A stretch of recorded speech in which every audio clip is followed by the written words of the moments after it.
ભાણવડ મામલતદાર કચેરીએ ખેડૂતોની રજૂઆત, જેમાં હાથમાં સાંકળ બાંધી આવેદન પાઠવવા ખેડૂતો પહોંચ્યા છે।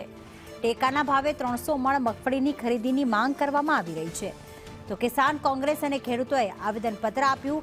હાથમાં સાંકળ બાંધીને આ ખેડૂતો પહોંચ્યા। જય જવાન, જય કિસાન, જય જવાન, જવાન, જય કિસાન।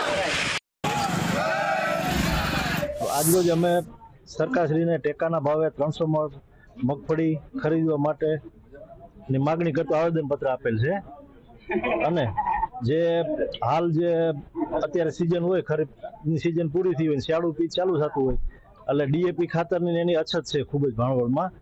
એટલે અને જે ખાતર આપવામાં આવે છે, જે એગ્રો કે પ્રાઇવેટ સંસ્થાઓ એની પાસેથી ખાતર લેવા જાય ખેડૂત, તો એને એની સાથે નેનો કરીને એક રાસાયણિક વસ્તુ આવે એ આપવામાં આવે છે। મારો સવાલ એ છે કે આ કેન્દ્રમાં મામા અને ગાંધીનગરમાં માં સાથે બેસી અને ગુજરાતના જે પોતાના દીકરા સમાન ખેડૂતો છે, આ ખેડૂતોને અન્યાય કેમ કરે છે? જો કેન્દ્રમાં અને કેન્દ્ર સરકાર પંજાબ અને હરિયાણામાં 96% ખરીદી કરતી હોય, તો ગુજરાતમાં માત્ર 25% ટેકાના ભાવે ખરીદી શા માટે? આ સૌથી મોટો સવાલ છે।